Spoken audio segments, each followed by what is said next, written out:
ಎಲ್ಲರಿಗೂ ನಮಸ್ಕಾರ ಸ್ನೇಹಿತರೆ. ಪಿತೃಪಕ್ಷದ ಸಮಯದಲ್ಲಿ ಜನರು ತರ್ಪಣ, ದಾನ, ಶ್ರಾದ್ದ, ಪಿಂಡದಾನ ಮುಂತಾದ ಆಚರಣೆಗಳನ್ನು ಮಾಡ್ತಾರೆ. ಈ ಸಮಯದಲ್ಲಿ ಪ್ರಾಣಿ ಮತ್ತು ಪಕ್ಷಿಗಳಿಗೆ ಹೆಚ್ಚಿನ ಪ್ರಾಧಾನ್ಯತೆಯನ್ನು ನೀಡಲಾಗಿದೆ. ಆದರೆ ಪಿತೃಪಕ್ಷದ ಸಮಯದಲ್ಲಿ ಕೆಲವು ಜೀವಿಗಳು ನಮಗೆ ವಿಶೇಷ ಸೂಚನೆಗಳನ್ನು ನೀಡುತ್ತವೆ. ನಿಮ್ಮ ಪೂರ್ವಜರು ನಿಮ್ಮೊಂದಿಗೆ ಸಂತೋಷವಾಗಿದ್ದಾರೆಯೇ ಅಥವಾ ಕೋಪಗೊಂಡಿದ್ದಾರೆಯೇ ಎಂಬುದನ್ನು ಈ ಜೀವಿಗಳು ಹೇಳುತ್ತವೆ.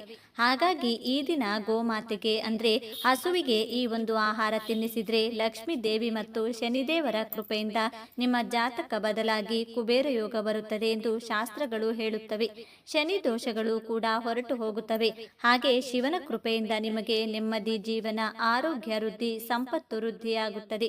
ಹಾಗಾದ್ರೆ ಗೋಮಾತೆಗೆ ನಾವು ತಿನ್ನಿಸಬೇಕಾದಂತ ಆಹಾರ ಯಾವುದು ಅಂತ ಈ ವಿಡಿಯೋದಲ್ಲಿ ತಿಳಿದುಕೊಳ್ಳೋಣ. ಆದರೆ ಅದಕ್ಕೂ ಮುಂಚೆ ನೀವಿನ್ನು ನಮ್ಮ ಚಾನೆಲ್ನ ಸಬ್ಸ್ಕ್ರೈಬ್ ಮಾಡ್ಕೊಂಡಿಲ್ಲ ಅಂದ್ರೆ ಖಂಡಿತ ಈಗಲೇ ಸಬ್ಸ್ಕ್ರೈಬ್ ಮಾಡ್ಕೊಳ್ಳಿ.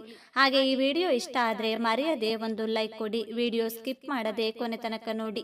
ಎಲ್ಲರೂ ಭಕ್ತಿಯಿಂದ ಓಂ ಶ್ರೀ ಮಹಾಲಕ್ಷ್ಮಿ ನಮಃ ಅಂತ ಕಮೆಂಟ್ ಮಾಡಿ. ಹಿಂದೂ ಧರ್ಮದಲ್ಲಿ ಗೋವಿಗೆ ಪೂಜನೀಯ ಸ್ಥಾನವನ್ನ ನೀಡಲಾಗಿದೆ. ಧಾರ್ಮಿಕ ನಂಬಿಕೆಗಳ ಪ್ರಕಾರ ದೇವರುಗಳು ಹಸುಗಳಲ್ಲಿ ನೆಲೆಸಿದ್ದಾರೆ ಎನ್ನಲಾಗಿದೆ. ಪಿತೃಪಕ್ಷದ ಸಮಯದಲ್ಲಿ ನೀವು ಹಸುವಿಗೆ ಆಹಾರವನ್ನ ನೀಡಿದ್ರೆ ಮತ್ತು ಆ ಹಸು ನೀವು ನೀಡಿದ ಆಹಾರವನ್ನ ಸೇವಿಸಿದ್ರೆ ಅದು ನಿಮ್ಮ ಪಿತೃಗಳಿಗೆ ಸೇರಿದೆ ಎಂಬುದಾಗಿದೆ. ಇದರರ್ಥ ನಿಮ್ಮ ಪೂರ್ವಜರು ನಿಮ್ಮೊಂದಿಗೆ ಸಂತೋಷವಾಗಿದ್ದಾರೆ ಎಂಬುದರ ಸಂಕೇತಗಳಾಗಿವೆ. ಗೋವಿನ ದಿವ್ಯ ಸ್ವರೂಪವನ್ನ ಕಾಪಾಡುವುದು ನಮ್ಮ ಜವಾಬ್ದಾರಿ.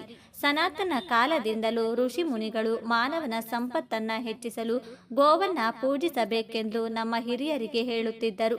ಇಂದಿನ ವಿಜ್ಞಾನಿಗಳು ಕೂಡ ಆರೋಗ್ಯ ಅಭಿವೃದ್ಧಿ, ಸಂಪತ್ತು ಅಭಿವೃದ್ಧಿಯಾಗಬೇಕಾದ್ರೆ ಗೋ ಸಂಪತ್ತು ಹೆಚ್ಚಿದರೆ ಸಾಕು ಅನ್ನುತ್ತಾರೆ. ಗೋ ಸಂಪತ್ತು ಇರುವವರಿಗೆ ದೀರ್ಘಾಯುಷ್ಯ ಮತ್ತು ಅಷ್ಟೈಶ್ವರ್ಯ ದೊರೆಯುತ್ತದೆ ಎಂದು ಶಾಸ್ತ್ರಗಳು ಹೇಳುತ್ತವೆ.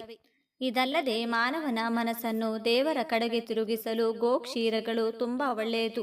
ಗೋಕ್ಷೀರಂ ತಾಯಿಯ ಹಾಲಿಗೆ ಪರ್ಯಾಯವಾಗಿದೆ. ಪೂಜಾ ಕಾರ್ಯಕ್ರಮದಲ್ಲಿ ಹಸುವಿನ ಹಾಲು ಶ್ರೇಷ್ಠ. ಗೋವಿನ ಸಗಣಿ, ಗೋವಿನ ಮೊಸರು, ತುಪ್ಪ ಮತ್ತು ಗೋಮೂತ್ರ ಕೂಡ ಅತ್ಯಂತ ಪವಿತ್ರ. ಗೋದಾನ ಅತ್ಯಂತ ಕೊಡುಗೆಯಾಗಿದೆ. ಗೋದಾನ ಮಾಡುವವರು ಗೋವಿನ ದೇಹದಲ್ಲಿ ಎಷ್ಟೇ ರೋಮಗಳಿದ್ದರೂ ಸಹಸ್ರಾರು ವರ್ಷಗಳ ಕಾಲ ಸ್ವರ್ಗಲೋಕದಲ್ಲಿ ವಾಸಿಸುತ್ತಾರೆ ಎಂದು ಪುರಾಣಗಳು ಹೇಳುತ್ತವೆ. ಮನೆ ಪ್ರವೇಶಿಸುವಾಗ ಮೊದಲು ಹಸುವನ್ನ ಮನೆಗೆ ಕೊಂಡೊಯ್ಯುವುದು ನಮ್ಮ ಸಾಂಪ್ರದಾಯಿಕ ಹಿಂದೂ ಸಂಪ್ರದಾಯವಾಗಿದೆ. ಗೋವನ್ನ ರಕ್ಷಿಸುವುದೆಂದರೆ ಪರಮಾತ್ಮನನ್ನ ಪೂಜಿಸುವುದು. ಪ್ರಕೃತಿ ಮತ್ತು ಮನುಷ್ಯ ಪರಸ್ಪರ ಪೋಷಕಾಂಶಗಳು. ಹಾಗಾಗಿ ಪ್ರಕೃತಿಯ ಭಾಗವಾಗಿರುವ ಗೋವನ್ನ ರಕ್ಷಿಸುವುದು ಮನುಷ್ಯನ ಕರ್ತವ್ಯ. ಹಿರಿಯರು ನಾವು ನಮ್ಮ ತಾಯಿಯೆಂದು ಪರಿಗಣಿಸುವ ಈ ಹಸುವಿನ ಜೊತೆ ದಿನಕ್ಕೆ ಕೆಲವು ಕ್ಷಣಗಳನ್ನು ಕಳೆಯುತ್ತೇವೆ. ನಮ್ಮ ದೇಹದಲ್ಲಿರುವ ರೋಗವನ್ನ ಆ ಹಸು ತನ್ನ ಮೂಗಿನಲ್ಲಿರುವ ಗ್ರಂಥಿಯ ಮೂಲಕ ಗ್ರಹಿಸುತ್ತದೆ. ಇವು ರೋಗಕ್ಕೆ ಗಿಡಮೂಲಿಕೆಗಳು ಮತ್ತು ಹುಲ್ಲುಗಳನ್ನು ಆಹಾರವಾಗಿ ತೆಗೆದುಕೊಳ್ಳುತ್ತದೆ ಮತ್ತು ನಮಗೆ ಸೂಕ್ತವಾದ ಹಾಲನ್ನ ನೀಡುತ್ತವೆ. ಸೃಷ್ಟಿಯಲ್ಲಿ ಯಾವ ಜೀವಿಯೂ ಹೊಂದಿರದ ಅದ್ಭುತ ಗುಣಗಳನ್ನ ಗೋವು ಮಾತ್ರ ಹೊಂದಿದೆ. ಆದ್ದರಿಂದಲೇ ಹಸುವನ್ನ ಸಾಕಿದರೆ ರೋಗ ರುಜಿನಗಳು ಬರುವುದಿಲ್ಲ, ಸಕಲ ಸಂಪತ್ತು ದೊರೆಯುತ್ತದೆ ಎಂದು ಶಾಸ್ತ್ರಗಳು ಹೇಳುತ್ತವೆ. ಗೋವಿನ ಕೊಂಬಿನ ಮೂಲದಲ್ಲಿ ಬ್ರಹ್ಮ ಮತ್ತು ವಿಷ್ಣು ನೆಲೆಸಿದ್ದಾರೆ. ಮೇಲ್ಭಾಗದಲ್ಲಿ ದೇಗುಲಗಳ ಆಧಾರಗಳು ಮತ್ತು ಚಲಿಸಬಲ್ಲ ಬಲಪೀಠಗಳಿವೆ. ಅಥರ್ವಣ ವೇದವು ತಲೆಯ ಕೇಂದ್ರ ಭಾಗವು ಶಂಕರನ ದೇಹವಾಗಿದೆ ಎಂದು ಹೇಳುತ್ತದೆ ಮತ್ತು ಅಂಗಗಳು ಚತುರ್ದಶ ಕಟ್ಟಡಗಳನ್ನು ಹೊಂದಿರುತ್ತವೆ. ಲಕ್ಷ್ಮೀ ದೇವಿಯನ್ನ ಹುಡುಕಿಕೊಂಡು ವೈಕುಂಠದಿಂದ ಕೆಳಗಿಳಿದ ಶ್ರೀನಿವಾಸ, ಶಿವ ಮತ್ತು ಬ್ರಹ್ಮರು ಹಸುಗಳು ಮತ್ತು ಕರುಗಳಾಗಿ ಮಾರ್ಪಟ್ಟು ಅವರ ಹಸಿವನ್ನ ನೀಗಿಸಿದರು. ಕಲಿಯುಗ ವೆಂಕಟೇಶ್ವರ ಸ್ವಾಮಿಯ ಭಕ್ತರು ಹೆಚ್ಚಾಗಿ ಗೋವಿಂದ ಗೋವಿಂದ ಎಂಬ ಹೆಸರಿನಿಂದ ಕರೆಯುತ್ತಾರೆ. ಶ್ರೀಗಳಿಗೆ ಅತ್ಯಂತ ಪ್ರಿಯವಾದ ಈ ಗೋವಿನಲ್ಲಿ ತ್ರಿಮೂರ್ತಿಗಳು ಸೇರಿದಂತೆ ಎಲ್ಲ ದೇವತೆಗಳು ವಾಸಿಸುತ್ತಾರೆ.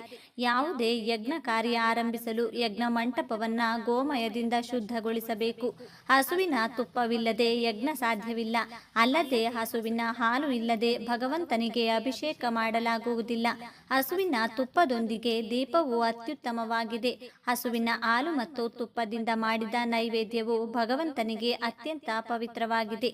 ಪ್ರತಿದಿನವೂ ಗೋ ದೇವತಾ ಸೇವೆ ಮಾಡಿದರೆ ಜಾತಕ ದೋಷಗಳು ನಿವಾರಣೆಯಾಗುತ್ತವೆ. ಇದರಿಂದ ಸಂಪತ್ತು ಸುಖ ಸಿಗುತ್ತದೆ. ಆದರೆ ಗೋವು ಕಾಣಿಸಿಕೊಂಡ್ರೆ ಆ ಹಸುವಿಗೆ ವಿಶೇಷ ಆಹಾರ ನೀಡಿದರೆ ಸಾಕು, ಅಕ್ಷಯ ಸಂಪತ್ತು ಮತ್ತು ಪೀಳಿಗೆಗೆ ಸಂತೋಷ ಸಿಗುತ್ತದೆ ಎಂದು ಜ್ಯೋತಿಷಿಗಳು ಹೇಳುತ್ತಾರೆ. ಮೊದಲು ಹಸುವಿಗೆ ಅಕ್ಕಿ, ಬೆಲ್ಲ ಮತ್ತು ಸ್ವಲ್ಪ ನೀರು ಬೆರೆಸಿ ತಿನ್ನಿಸುವುದರಿಂದ ಮಾನಸಿಕ ನೆಮ್ಮದಿ ಸಿಗುತ್ತದೆ.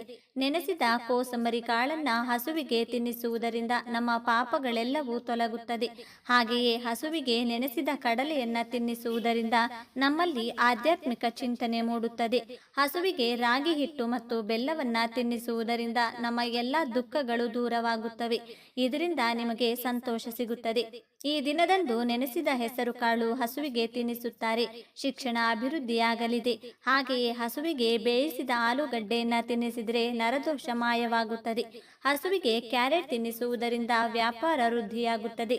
ಅಲ್ಲದೆ ಬೀಟ್ರೂಟ್ ಅನ್ನ ಹಸುವಿಗೆ ತಿನ್ನಿಸಲಾಗುತ್ತದೆ. ಪರಿಣಾಮವಾಗಿ ಸಂಪತ್ತು ದೊರೆಯುತ್ತದೆ. ಸೌತೆಕಾಯಿಯನ್ನ ಆಹಾರವಾಗಿ ನೀಡೋದ್ರಿಂದ ನಿಮ್ಮ ಶತ್ರುಗಳು ನಿಮ್ಮ ಸ್ನೇಹಿತರಾಗುತ್ತಾರೆ.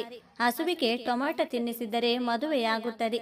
ಈ ದಿನ ಹಸುವಿಗೆ ಬದನೆಕಾಯಿ ತಿನ್ನಿಸುವುದರಿಂದ ಸಂತಾನ ಪ್ರಾಪ್ತಿಯಾಗುತ್ತದೆ. ಈ ದಿನದಂದು ಹಸುವಿಗೆ ಬಾಳೆಹಣ್ಣು ತಿನ್ನಿಸುವುದರಿಂದ ಉನ್ನತ ಸ್ಥಾನಕ್ಕೆ ಕಾರಣವಾಗುತ್ತದೆ. ಹಾಗೆಯೇ ಮೊದಲು ಹಸುವಿಗೆ ಬೆಂಡೆಕಾಯಿಯನ್ನ ತಿನ್ನಿಸುವುದರಿಂದ ಮನೋಸ್ಥೈರ್ಯ ಹೆಚ್ಚುತ್ತದೆ. ಅಲ್ಲದೆ ಹಸುವಿಗೆ ಮೇವು ನೀಡುವುದರಿಂದ ಮಾನಸಿಕ ರೋಗ ನಿವಾರಣೆಯಾಗುತ್ತದೆ. ಹಸುಗಳಿಗೆ ಬೇಳೆ, ಹಿಟ್ಟು ಮತ್ತು ಬೆಲ್ಲದೊಂದಿಗೆ ತಿನ್ನಿಸುವುದರಿಂದ ನಿಮ್ಮ ಬುದ್ಧಿಶಕ್ತಿ ಹೆಚ್ಚುತ್ತದೆ. ಮೆಂತ್ಯ ಹಿಟ್ಟು ಮತ್ತು ಬೆಲ್ಲದೊಂದಿಗೆ ಬೆರೆಸಿದ ಈ ದಿನದಂದು ಹಸುವಿಗೆ ತಿನ್ನುವುದು ಸಂಪತ್ತು ಮತ್ತು ಸಂತೋಷವನ್ನ ತರುತ್ತದೆ. ಗೋಧಿ ಹಿಟ್ಟು ಮತ್ತು ಬೆಲ್ಲವನ್ನ ಬೆರೆಸುವುದು ಉದ್ಯೋಗವನ್ನ ನೀಡುತ್ತದೆ. ಇನ್ನು ಕಾಗೆ, ಪಿತೃಪಕ್ಷದ ಸಮಯದಲ್ಲಿ ತಮ್ಮ ಪೂರ್ವಜರ ಶ್ರಾದ್ದವನ್ನ ಮಾಡುವ ಈ ಎಲ್ಲ ಜನರು ಕಾಗೆಯನ್ನ ಕಾಯುತ್ತಾರೆ. ಯಾಕೆಂದ್ರೆ ನಮ್ಮ ಪಿತೃಗಳು ಕಾಗೆಗಳ ರೂಪದಲ್ಲಿ ಮನೆಗೆ ಬರುತ್ತಾರೆ ಎಂಬುದು ನಂಬಿಕೆಯಾಗಿದೆ. ನಿಮ್ಮ ಪೂರ್ವಜರಿಗೆ ನೀವು ಆಹಾರದ ಒಂದು ಭಾಗವನ್ನ ತಯಾರಿಸಿ ಅವರು ಅದನ್ನ ತಿನ್ನುತ್ತಿದ್ದರೆ ನಿಮ್ಮ ಪೂರ್ವಜರು ಆ ಆಹಾರವನ್ನ ಸ್ವೀಕರಿಸಿದ್ದಾರೆ ಎಂದು ಅರ್ಥ ಮಾಡಿಕೊಳ್ಳಿ. ಅದರಿಂದ ಅವರು ಸಂತೋಷ ಮತ್ತು ತೃಪ್ತರಾಗುತ್ತಾರೆ ಮತ್ತು ನಿಮ್ಮ ಪ್ರಗತಿ, ಸಮೃದ್ಧಿ, ಸಂತತಿ ಮತ್ತು ಸಂಪತ್ತಿನ ಹೆಚ್ಚಳಕ್ಕಾಗಿ ಅವರು ನಿಮ್ಮನ್ನ ಆಶೀರ್ವದಿಸುತ್ತಾರೆ. ನೀವು ಕೊಟ್ಟ ಆಹಾರವನ್ನ ಕಾಗೆ ತಿನ್ನದಿದ್ರೆ ಪೂರ್ವಜರು ನಿಮ್ಮ ಮೇಲೆ ಅತೃಪ್ತರಾಗಿದ್ದಾರೆ ಮತ್ತು ನಿಮ್ಮ ಮೇಲೆ ಕೋಪಿಸಿಕೊಂಡಿದ್ದಾರೆ ಎಂಬುದಾಗಿದೆ. ಇರುವೆಗಳು, ಪಿತೃಪಕ್ಷದಲ್ಲಿ ಪೂರ್ವಜರ ದಿನಾಂಕದಂದು ಆಹಾರವನ್ನ ತಯಾರಿಸಲಾಗುತ್ತದೆ. ನಂತರ ಆ ಆಹಾರದ ಒಂದು ಭಾಗವನ್ನ ಇರುವೆಗಳಿಗೆ ಆಹಾರವಾಗಿ ಅರ್ಪಿಸಲಾಗುತ್ತದೆ. ಧಾರ್ಮಿಕ ನಂಬಿಕೆಗಳ ಪ್ರಕಾರ ಪೂರ್ವಜರು ಇರುವೆಗಳ ಮೂಲಕ ಆಹಾರವನ್ನ ಪಡೆದುಕೊಂಡು ತೃಪ್ತರಾಗುತ್ತಾರೆ. ಈ ಜೀವಿಗಳು ನೀವು ನೀಡಿದ ಆಹಾರವನ್ನ ಸ್ವೀಕರಿಸದಿದ್ರೆ ಅದು ಪೂರ್ವಜರು ನಿಮ್ಮ ಮೇಲೆ ಅತೃಪ್ತರಾಗಿದ್ದಾರೆ ಎಂಬುದರ ಸಂಕೇತವಾಗಿದೆ. ನಾಯಿ, ಪಿತೃಪಕ್ಷದ ಸಮಯದಲ್ಲಿ ಪೂರ್ವಜರಿಗೆ ಆಹಾರವನ್ನ ತಲುಪಿಸಲು ಆಹಾರದ ಸ್ವಲ್ಪ ಭಾಗವನ್ನ ಅವರ ದಿನಾಂಕದಂದು ನಾಯಿಗಳಿಗೆ ನೀಡಲಾಗುತ್ತದೆ. ಅದರಲ್ಲೂ ಹೆಚ್ಚಾಗಿ ಕಪ್ಪು ನಾಯಿಗಳಿಗೆ ನೀಡಲಾಗುತ್ತದೆ. ಇದು ಪೂರ್ವಜರ ಆತ್ಮಗಳನ್ನ ತೃಪ್ತಿಪಡಿಸುತ್ತದೆ ಮತ್ತು ಅವರು ತಮ್ಮ ವಂಶಸ್ಥರಿಗೆ ಸಮೃದ್ಧಿಯ ಆಶೀರ್ವಾದವನ್ನ ಕರುಣಿಸುತ್ತಾರೆ. ಪಿತೃಪಕ್ಷದ ಸಮಯದಲ್ಲಿ ಪ್ರಾಣಿ ಮತ್ತು ಪಕ್ಷಿಗಳಿಗೆ ಆಹಾರವನ್ನ ನೀಡೋದ್ರಿಂದ ಅದು ನೇರವಾಗಿ ನಮ್ಮ ಪಿತೃಗಳಿಗೆ ಸಲ್ಲುತ್ತದೆ. ಇದರಿಂದ ನಾವು ಪಿತೃಗಳ ಆತ್ಮಕ್ಕೆ ಮುಕ್ತಿಯನ್ನ ನೀಡಿದಂತಾಗುತ್ತದೆ. ಈ ಮಾಹಿತಿ ಇಷ್ಟ ಆಗಿದ್ರೆ ಲೈಕ್ ಮಾಡಿ, ಶೇರ್ ಮಾಡಿ, ನಮ್ಮ ಚಾನಲ್ಗೆ ಸಬ್ಸ್ಕ್ರೈಬ್ ಆಗಲು ಮರಿಬೇಡಿ. ಎಲ್ಲರೂ ಭಕ್ತಿಯಿಂದ ಓಂ ಶ್ರೀ ಮಹಾಲಕ್ಷ್ಮಿ ನಮಃ ಅಂತ ಕಮೆಂಟ್ ಮಾಡಿ. ಧನ್ಯವಾದಗಳು.